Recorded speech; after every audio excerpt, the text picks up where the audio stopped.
कहानी की शुरुआत में हमें दिखाई जाती है कि एक बहुत बड़ा गैंगस्टर होता है। वह एक बस्ती में कब्जा करना चाहता है, लेकिन उसको लोग बताते हैं कि जिस बस्ती पे वो कब्जा करना चाहता है वहां पे एक भाईजान नाम का आदमी रहता है। सभी को पता होगा जो भी भाईजान के रास्ते में आएगा उसे वो उड़ा डालेगा।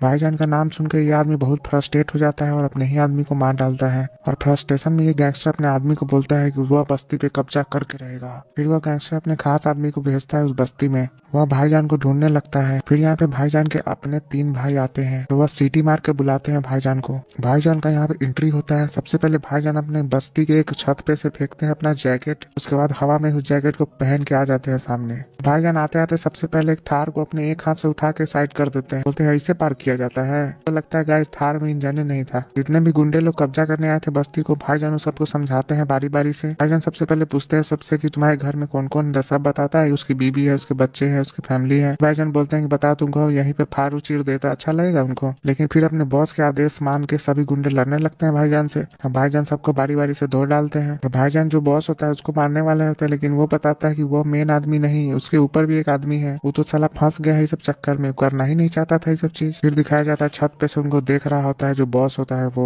अब जो भाईजान का 3 भाई था वो भाई वहाँ के आसपास के लोगों से पूछने लगता है कि आखिर भाईजान शादी क्यों नहीं करते। जो वहाँ के पुराने दोस्त होते हैं वो बताते हैं उन तीनों भाई को। वहाँ के सभी लोग बताते हैं कि भाईजान ने शादी इसलिए नहीं की क्योंकि भाईजान नहीं चाहते थे कि कोई और लड़की आए उसके घर में और उसके भाइयों के बीच लड़ाई उड़ाई चालू हो जाए। भाईजान का मानना था कि दुनिया में 99.9% गर्ल अच्छी होती है, लेकिन उसमें से 1% लड़की खराब जो होती है वो अगर घर में आ जाए तो सभी को लड़वा उड़वा के खत्म कर देती है। बस एक यही रीजन था जिससे भाईजान शादी नहीं करना चाहते थे और वो अपने तीनों भाई से बहुत प्यार करते थे। ऐसा उन तीनों भाइयों को वहाँ पे सभी लोग बताते हैं। तीनों भाई यहाँ पे बहुत ज्यादा इमोशनल हो जाते हैं क्योंकि भाईजान का फैमिली बहुत पहले ही गुजर चुका था। उन तीनों भाइयों के अलावा उनका कोई नहीं था। उन तीनों भाइयों को पालने के लिए वो अपना सारा चीज सेक्रीफाइस कर दिए थे। भाईजान के जो तीनों भाई थे वो मुंबई चले जाते हैं क्योंकि उनको पता चलता है कि जो भाईजान की कॉलेज की एक लड़की थी जो उनके साथ खूब थोड़ा मोड़ा सेटिंग वेटिंग था भाईजान का, हो सकता है कहीं भाईजान उसको देख के पिघल जाए, शादी उदी कर ले। तीनों भाई भाईजान का शादी इसलिए करवाना चाहते थे क्योंकि जब तक भाईजान का शादी नहीं होता इन तीनों का नहीं होता। भाईजान को पता चलता है कि उसका तीनों भाई मुंबई गया है, वो तुरंत वहाँ पे आ जाता है और भाईजान यहाँ पे मिलता है अपने पुराने कॉलेज की लड़की से। लेकिन उसका तो शादी हो चुका था, बच्चा हो चुका था, उसके बच्चे का शादी हो रहा था। भाईजान को यहाँ अपने पुराने दिन याद आ जाते हैं। तीनों भाई का यहाँ प्लान फिर से फेल हो जाता है।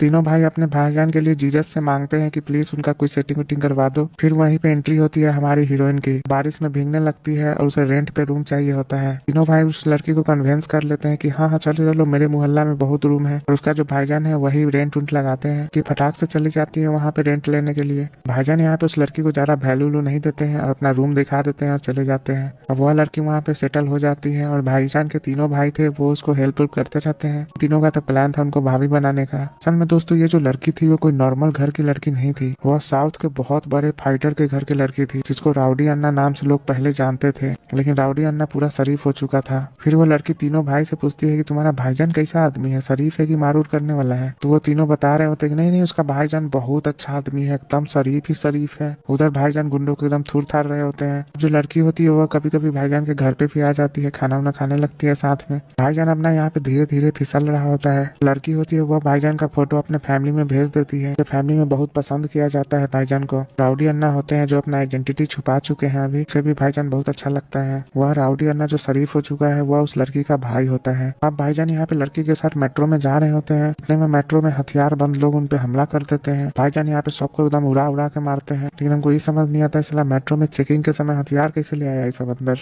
भाईजान एकदम मेट्रो के अंदर का रॉड सब तोड़ ताड़ देते हैं। भाईजान सभी को मार कर मेट्रो से बाहर आते हैं। जितने लोग मेट्रो पकड़ने के लिए आए हुए थे वो सभी डेड बॉडी देख के दौड़े मेट्रो में नहीं चढ़ते हैं। मेट्रो स्टेशन पे एक आदमी हमला करता है उस लड़की पे और भाईजान उसका कुल्हाड़ी पकड़ के उसी को मार डालते हैं। भाईजान को एक चीज समझ आ रहा था कि हमला उन पे नहीं हो रहा है बल्कि उस लड़की पे हो रहा है और ये हमला वो गैंगस्टर नहीं करवा रहा है जो भाईजान के गली पे कब्जा करना चाहता था, बल्कि ये हमला कोई और करवा रहा था। अब भाईजान जाते हैं अपने होने वाले ससुराल में। जो उनका साला होता है मतलब जो राउडी अन्ना जो शरीफ हो चुका है वह मिलता है भाईजान से बहुत ही अच्छे से। भाईजान को सभी एक्सेप्ट कर लेते हैं उनके फैमिली में बहुत हंसी खुशी से। में भाईजान को पता चलता है जो लड़की वाले का फैमिली है उनका एक बहुत पुराना दुश्मनी है गैंगस्टर से। भाईजान सोचते हैं कि अब शादी ब्याह करने वाले हैं, उसी घर से रिश्ता जोड़ने वाले हैं, तो जितना भी पुराना मैटर उटर है सब सॉल्व करवा देते हैं उस घर का। भाईजान चले जाते हैं उस गैंगस्टर से बात करने के लिए। भाईजान बोलते हैं उस गैंगस्टर से कि कहा हमेशा लड़ते उड़ते रहोगे, आगे भी बढ़ो जिंदगी में। तो सामने वाला गैंगस्टर बोलता है भाईजान से कि पहले बोलो अपने साले को माफी मांगे हमसे, मेरे पैर पे नाक रगड़े, भीख मांगे हमसे, अब जाके हम अपना पुराना दुश्मनी खत्म करेंगे उससे। और भाईजान वहाँ पे फिर चला जाता है, बोलता है ठीक है हम देखते हैं। एक दिन भाईजान जब ससुराल में होता है अपना, तो अचानक से कुछ गुंडे हमले कर देते हैं। भाईजान वहाँ पे सभी को एकदम खत्म कर देते हैं। इतने में जो उनका साला होता है, उस लड़की का भाई, वो देख लेता है मर्डर करते हुए भाईजान को। और उसके साले को शरीफ आदमी चाहिए होता है अपनी बहन के लिए। उसका साला भाईजान को बहुत ज्यादा बोलता है, ना मैंने कास्ट देखा, ना धर्म देखा, कुछ भी नहीं देखा, बस अपनी बहन का खुशी देखा, लेकिन तुमने मुझसे झूठ बोला। उसका साला चाहता था कि उसकी बहन के लिए कोई शरीफ लड़का मिले। भाईजान बताता है उनको कि वह उनके पुराने दुश्मन से मिलने गया था। वह आदमी बोल रहा था कि वह पैर पकड़ेगा तभी जाके वो दुश्मनी खत्म करेगा। तो भाईजान का जो साला होता है वो पैर पकड़ने के लिए तैयार हो जाता है अपने फैमिली के लिए। असल में जो भाईजान का साला था वो राउडी अन्ना नाम था उसका पहले, जो बहुत बड़ा गैंगस्टर था। राउडी अन्ना जो था वो बहुत खतरनाक फाइटर था, लेकिन वो अब शरीफ हो चुका था अपने फैमिली और अपनी बहन के लिए। भाईजान जब ये चीज सुनता है कि वह पैर पकड़ने के लिए तैयार है अपनी फैमिली के लिए, भाईजान और उनका साला जाता है माफी मांगने के लिए उस गैंगस्टर से। और गैंगस्टर अपना पैर आगे करवा के अपने पैर पे उनका सर रखवाता है और बहुत ज्यादा बेइज्जती करता है भाईजान के साले का। भाईजान भी वहाँ पे चाहते थे कि यह लड़ाई खत्म हो जाए, वो भी हाथ जोड़ते हैं। भाईजान वहाँ पे रोने लगते हैं क्योंकि उनके सामने उनका साला किसी का पैर पकड़ रहा था। जो वो गैंगस्टर होता है वो बोलता है कि हाँ जाओ जाओ, माफ कर दिए, मेरा दुश्मनी खत्म यहाँ से। लेकिन ये जो गैंगस्टर था दोस्तों, ये बड़ी ज्यादा हरामी आदमी था, इस साला माफ नहीं करता है, तो को बोल देता है कि हाँ हाँ माफ कर दिए। अब भाईजान का यहाँ पे शादी हो रहा होता है, वो खूब नाच उच रहे होते हैं। इतने में जो साला गैंगस्टर था वो वहाँ पे आ जाता है हमला करने के लिए। यहाँ पे भाईजान का जो तीनों भाई था वो भी यहाँ पे नहीं था।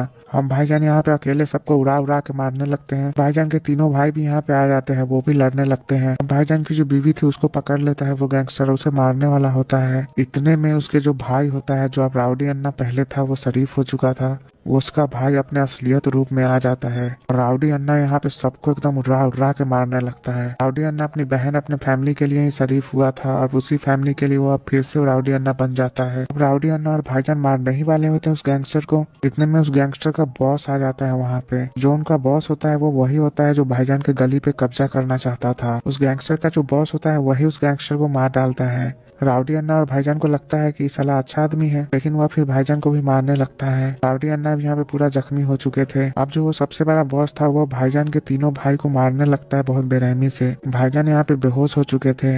उनका तीनों भाई वहाँ पे सीटी बजाता है। अब भाई बुलाए और भाईजान ना आए, मतलब भाईजान यहाँ पे उठ खड़े होते हैं और अपना बॉडी दिखा के यहाँ पे भाईजान उस गैंगस्टर को, उसके सभी लोगों को वहाँ पे मार डालते हैं। भाईजान वहाँ पे अपने सर पे कपड़ा बांध के और अपने सर से ही मार मार के उस आदमी को मार डाला था। सबसे बड़ा बॉस होता है जो भाईजान के गली पे कब्जा करना चाहता था, वो मारा जाता है। और इसी तरह यहाँ पे सारे गैंगस्टर बॉस सभी लोग मारे जाते हैं। इसी तरह ये कहानी यहाँ पे खत्म होती है। फिल्म में भी भाईजान शादी नहीं किए, बस यही फाइट दिखा के यहाँ पे कहानी खत्म हो जाती है। भाईजान शादी नहीं किए। तो इस वीडियो में गाइस इतना ही रखते हैं, मिलते हैं आपसे अगले वीडियो में।